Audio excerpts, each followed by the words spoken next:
Orang-orang Barat aja datang ke Indonesia mencari cerita budaya kita, kemudian dikemas di sana menjadi sebuah film, menjadi sebuah game, menjadi apa saja.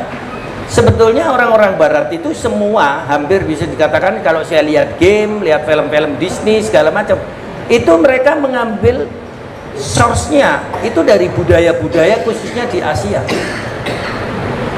Game-game terkenal itu mereka mengambil akar ceritanya itu dari budaya-budaya Asia yang kemudian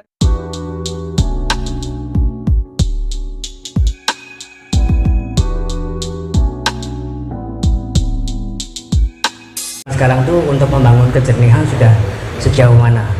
Terus kemudian juga tadi ada persepsi dari Mas Jangkawi bahwa kebanyakan milenial tuh kayak agak takut-takut gimana untuk memasuki pengetahuan spiritual gitu ya.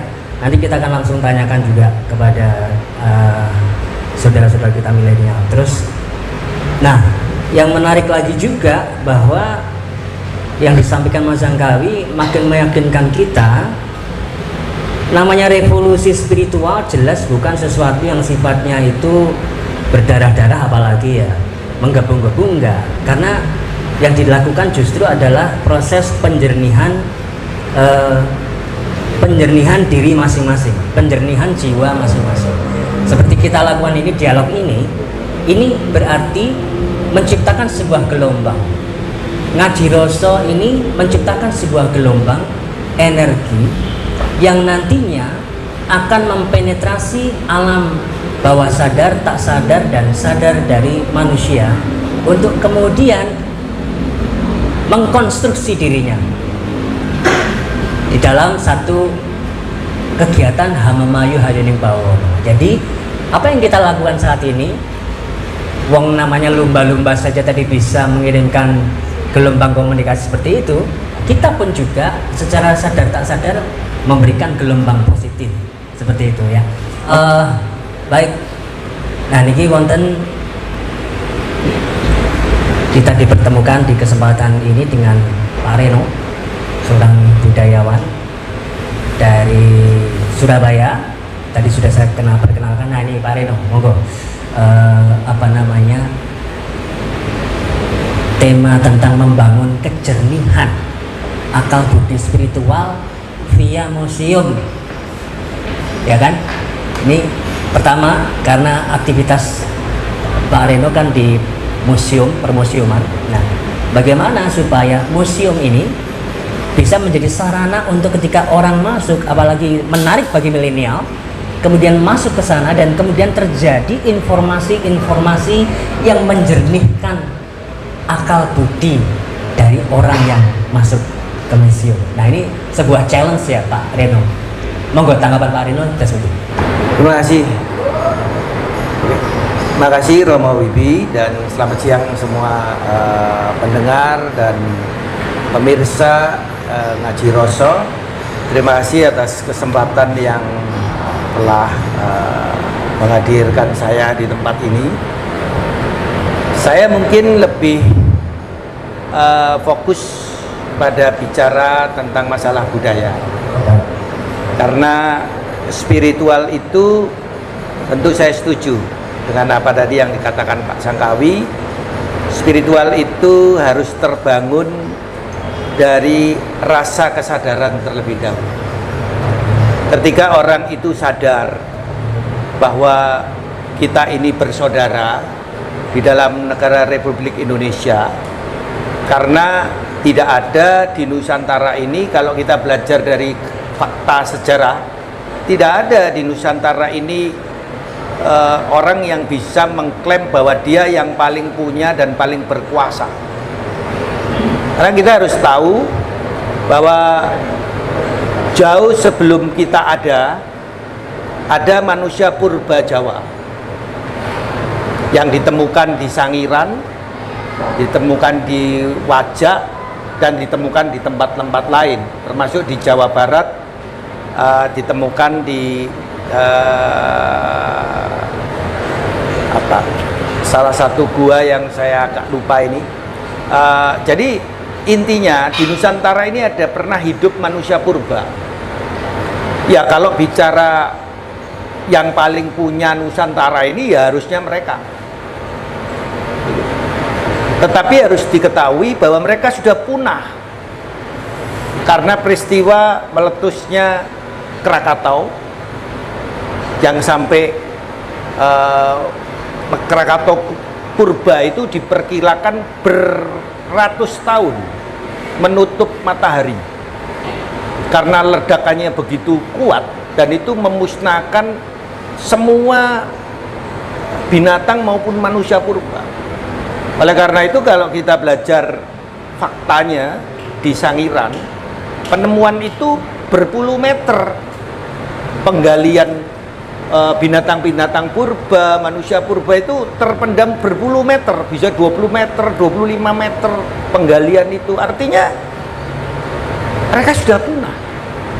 Apalagi peristiwa meledaknya Krakatau, Toba itu meledak sampai menimbulkan kaldera 500 meter, bayangkan. Jadi gunung itu meledak habis, itu masih menimbulkan kaldera, kedalaman tanah itu 500 meter. Jadi begitu kuatnya ledakan yang terjadi. Dan peristiwa lagi ketiga Tambora. Tambora itu juga memakan korban jiwa banyak gitu. Sehingga kalau kita dari fakta sejarah penemuan arkeologi, maka yang masuk ke sini adalah orang-orang Austronesia. Siapa orang Austronesia? Adalah orang-orang Yunan yang kemudian mengisi Nusantara. Banyak lagi ya, di abad modern di atas 1000 tahun sekitar 1200, 1400, 1300 ada banyak suku-suku bangsa yang masuk. Orang-orang India, orang-orang Timur Tengah. Jadi saya kadang-kadang ya lucu kalau ada orang merasa sok pemilik dari Nusantara ini gitu. Karena nggak ada. Artinya kita ini sebuah bangsa yang memang dipertemukan dalam Nusantara ini dengan berbagai macam suku bangsa dan kita menjadi saudara. Oleh karena itu tadi Mas Sangkawi bilang bahwa persaudaraan kita di Nusantara dengan kebudayaan kita yang beraneka ragam, tetapi kita menjadi satu bangsa, bangsa Indonesia, itu selesai. Itu selesai. Nah, maka keberadaan museum mengingatkan bahwa kita ini bangsa yang besar, yang terdiri atas berbagai macam suku bangsa, dan kita menjadi saudara, di mana setiap daerah itu punya kekayaan dengan budayanya masing-masing. Ketika kita ke Kalimantan, di sana punya kekayaan dengan suku Dayaknya. Ketika kita ke Sumatera, di sana kita punya kekayaan dengan peninggalan-peninggalan arkeologi dari suku Batak. Di mana kita ke Jawa, kita punya berbagai macam aneka ragam budaya Jawa. Dan Indonesia ini sangat luar biasa. Saya pernah ke Jepang, saya agak lumayan lama di sana, khususnya studi mengenai masalah topeng. Saya pernah ketemu dengan Direktur Museum Nasional Jepang. Saya tanya, apakah topeng Jepang yang begitu terkenal di dunia itu setiap daerah itu punya nggak budaya topeng? Misalnya di Edo, kemudian di Tokyo, kemudian di setiap daerah ya, itu punya nggak? Mereka bilang nggak. Satu, topeng Jepang itu satu untuk semua bangsa Jepang. Tapi di Indonesia ini luar biasa. Di Madura punya ciri khas sendiri. Di Malang yang nggak jauh punya ciri khas sendiri.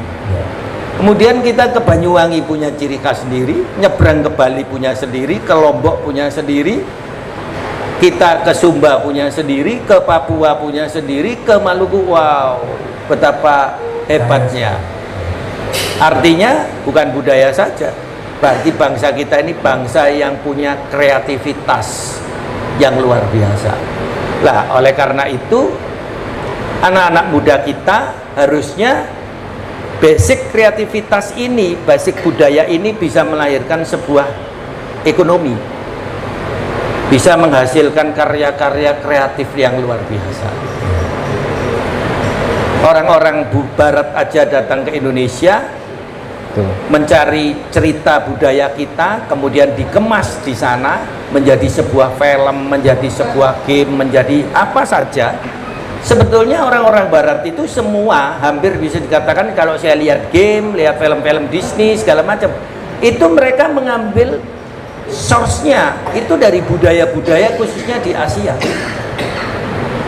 Game-game terkenal itu mereka mengambil akar ceritanya itu dari budaya-budaya Asia yang kemudian mereka kembangkan menjadi game, menjadi film, menjadi apa saja.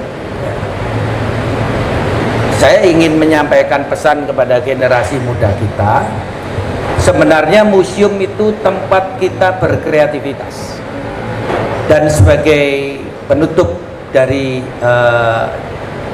apa yang saya sampaikan pengantar ini, saya pernah menjumpai seseorang di museum saya yang setiap hari dia datang ke museum, dan satu saat membuat saya penasaran.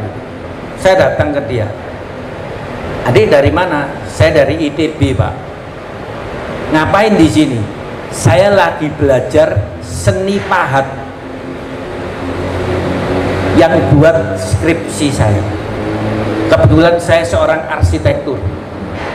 Saya ingin memadukan arsitektur modern dengan arsitektur tradisi.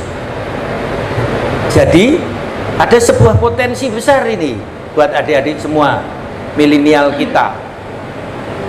Kita memang tidak bisa meninggalkan perkembangan zaman. Kita tidak bisa menjadi orang yang tidak bisa menerima kemajuan zaman dalam bidang arsitektur, dalam bidang IT, dalam bidang semuanya, fashion apa saja. Tetapi akan menjadi lebih bernilai kalau kita tidak copy paste. Yang tren di Korea kita ambil terus kita pakai, kita nggak akan bangga. Boleh sebagai inspirasi kita ambil yang di Korea, memang mereka lebih maju, mereka lebih tahu perasaan milenial daripada pemerintah kita, ya, mereka lebih mendukung, ya. Tapi itu karya itu bisa kita padukan dengan tradisi-tradisi kita, dan itu bisa menjadi sebuah nilai ekonomi. Itu bisa menjadi fashion, itu bisa menjadi apa saja. Saya rasa itu aja dulu, Romo. Oke, terima kasih. Kita lanjut lagi, Pak Reno. Yang menarik dari Pak Reno menegaskan kembali supaya kita lebih jernih melihat tentang asal usul bangsa ini yang sesungguhnya tidak bisa diklaim oleh satu kelompok, ya. Jadi bahwa kita ini adalah manunggal semua itu dari berbagai latar belakang begitu, ya. Dan konsensus sebagai satu bangsa saat ini sudah selesai. Artinya kita adalah satu jiwa raga Indonesia begitu, ya. Itu satu kejernihan yang perlu kita temukan. Memang begini Pak Reno. Jadi di Nusantara Spiritual Forum ini kita berupaya untuk semakin mengerti bahwa segala ini adalah energi. Tadi juga disebut oleh Pak Sangkawi. Segala ini kan energi semua. Nah, persoalannya adalah kita berlari sedang berproses bagaimana menjernihkan energi kita sebagai manusia, menjernihkan juga emosi kita, menjernihkan juga pengetahuan kita. Makanya pentingnya sejarah dan sebagainya. Tapi tafsir pun supaya jernih bagaimana itu juga persoalan tersendiri. Dan yang terakhir menjernihkan karma kita. Tanpa jernih semua itu terjadi kekeruhan-kekeruhan yang membuat kita seolah-olah tidak selesai gitu. Nah, ini menarik. Oke, kita sekarang ke milenial kita. Mbak Siona, monggo pakai mic-nya. Ya Mbak Siona, selamat siang lagi Mbak. Selamat siang. Ya. Selamat siang. Mbak Siona, tadi ya, pertama saya berangkat dari apa yang disampaikan Mas Sangkawi maupun Pak Reno ya. Ya. Jadi apa betul milenial kita saat ini itu dalam pembacaan Mbak Siona untuk terjun ke dunia spiritual mikir-mikir gitu kan ya. Terus apalagi budaya dianggap kuno gitu kan. Terus kemudian terkait dengan tadi soal museum nih. Nah ini bagaimana pendapat Mbak Siona selaku milenial? Monggo. Oke, Ya. kita berbicara sesuai yang disampaikan Bapak dulu ya. Ya. Nah, mengenai milenial yang kesannya kayak takut-takut untuk terjun di dunia spiritual. Sebenarnya mungkin bukan dibilang takut ya. Cuma mereka belum mendapatkan suatu penjelasan yang jelas. Dan itu menimbulkan suatu persepsi-persepsi.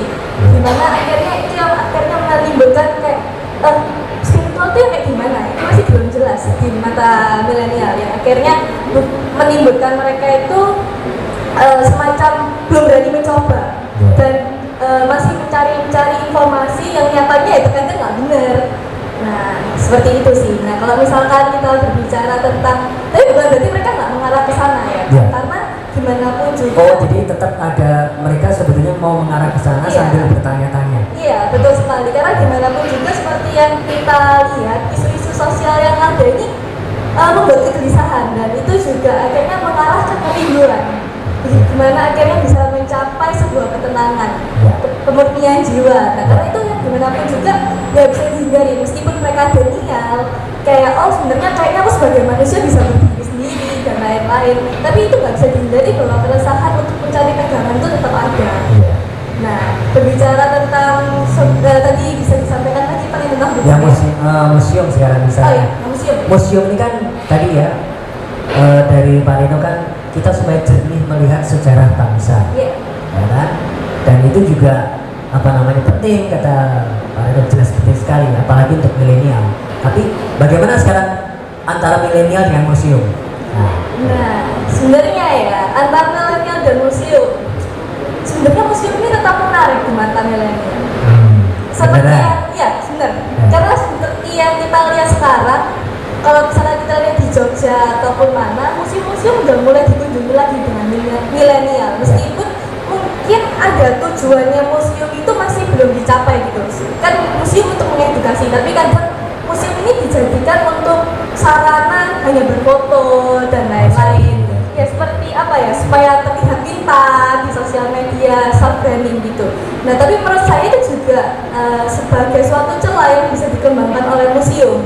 Karena dengan melihat, remaja kayak gini suka foto, mungkin dari penampilan, dari segi teknologi bisa segera diperbarui gitu menjadi milenial. Nah dari situ mungkin awalnya niatnya untuk foto, tapi mungkin kan kita bisa tetap menyaring edukasinya seperti itu. Jadi sebenarnya seperti yang dikatakan Pak Reno tadi yang tentang kebanggaan terhadap budaya, itu tuh kita bisa melihat ya sekarang Korea dan lain-lain sedang menguasai negara kita. Nah bukan berarti negara kita tuh nggak menarik budayanya, tapi penyajiannya. Penyajian. Betul sekali, penyajian. Seperti kalau misalkan milenial sekarang mungkin banyak tahu tuh tentang sejarah Korea lebih dari bangsanya sendiri. Kalau misalnya kita bisa lihat di YouTube ya, kadang ditanyain presiden kelima nggak tahu siapa gitu. Tapi mungkin mereka ditanyain sekarang presiden Korea sekarang tahu siapa. Karena kenapa? Dalam kalau misalnya saya mengamati di dalam drama-drama atau apa, itu tetap dibawa sama mereka dalam industri perfilmannya seperti itu. Kemudian juga ada drama-drama tentang kerajaan yang menjelaskan sejarahnya mereka dan dibuat dengan film yang bagus dan tata pencahayaan dan segalanya yang bagus. Namun itu masih belum saya temukan di Indonesia. Penyajian yang dirasa simpel dan lain-lain, karena di Indonesia penyajiannya terlalu rumit. Gimana tuh milenial nggak suka yang rumit? Iya betul. Betul. Gitu ya. Betul sekali Pak. Nah sekarang gini Mbak Siona, boleh ya kita tahu usianya berapa sih? Oke. Ya, maaf ya. Iya. Ya, nggak apa-apa. Karena penting untuk usia saya sekarang 19 tahun Pak. 19. Puji Tuhan. Ya. Puji Tuhan. Nah Mbak Siona, jujur aja, kalau melihat orang dengan pakai udeng kayak saya, Mbak Gatot juga pakai gini itu kesannya gimana sih anak-anak milenial melihat yang seperti ini? Jujur aja nggak apa-apa. Oke. Saya jadul nggak apa-apa malah. Nah ini Pak, iya kadang mereka udah mikirnya karena nggak kebiasa hidup di yang pakaian seperti ini ya. Mungkin memandangnya agak aneh sih Pak. Ini orangnya sebenarnya udah berprestasi. Ini orang apa ya gitu loh Pak. Kayak gitu seperti itu sih. Gitu Pak. ya. Betul. Oke, menarik sekali karena ini penting ya. Penting teman-teman di Ngaji Roso kita siarkan infokan ini ya. Berarti kan tinggal packagingnya ya. Iya, Masalah packaging-nya. packaging. Di samping juga masalahnya juga adalah tentang konsistensi perilaku. Nanti kalau ketika dijelaskan nanti apa makna dari semua ini pasti akan makin bersyukur saya kira. Betul. Ini masalahnya tadi yang dibilang Mbak Siona, kurangnya informasi, Iya, kurang penjelasan informasi. tadi. Iya, sepertinya juga sih Pak. Mungkin kalau misalnya yang perlu kita pelajari juga gimana sih dari negara-negara lain justru ketika memakai pakaian daerahnya merasa senang kan, merasa jadi objek foto dan lain sebagainya. Dan kenapa sih kalau di Indonesia masih timbul perspektif demikian? Iya. Apakah media informasinya yang kurang menyebarkan ataukah masih belum terbiasa dengan ini? Karena semakin lama bisa dilihat budayanya itu semakin tersingkir gitu loh di kalangan milenial. Seperti itu sih Pak. Ya semakin, tapi yang masih membahagiakan kita bahwa ada kerinduan tadi ya. Betul, Ya, selalu.